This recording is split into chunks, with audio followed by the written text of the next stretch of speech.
حضرت سیدنا عبادہ بن صامت رضی اللہ تعالیٰ عنہ نے بارگاہ رسالت میں شب قدر کے بارے میں سوال کیا تو سرکار مدینہ صلی اللہ تعالیٰ علیہ وآلہ وسلم نے ارشاد فرمایا، شب قدر رمضان المبارک کے آخری عشرے کی تاک راتوں یعنی 21ویں، 23ویں، 25ویں، 27ویں یا 29ویں شب میں تلاش کرو۔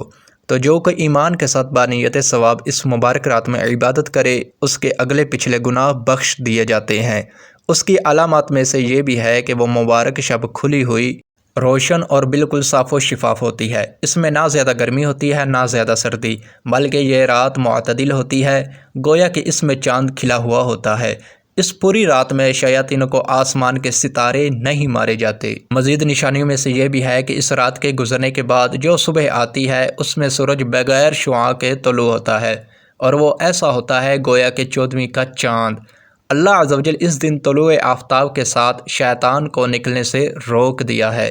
اس ایک دن کے علاوہ ہر روز سورج کے ساتھ ساتھ شیطان بھی نکلتا ہے۔ رمضان المبارک کے آخری عشر کی تاک راتوں میں یا آخری رات میں سے چاہے وہ 30ویں شب ہو یا کوئی ایک رات، شب قدر ہے۔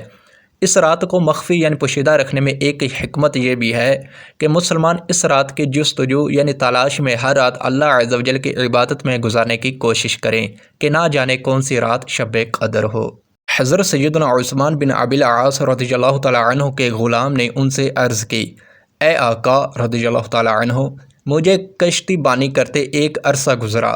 میں نے سمندر کے پانی میں ایک ایسی عجیب بات محسوس کی۔ پوچھا، وہ عجیب بات کیا ہے؟ عرض کی، اے میرے آقا رضی اللہ تعالیٰ عنہ، ہر سال ایک ایسی رات بھی آتی ہے کہ جس میں سمندر کا پانی میٹھا ہو جاتا ہے۔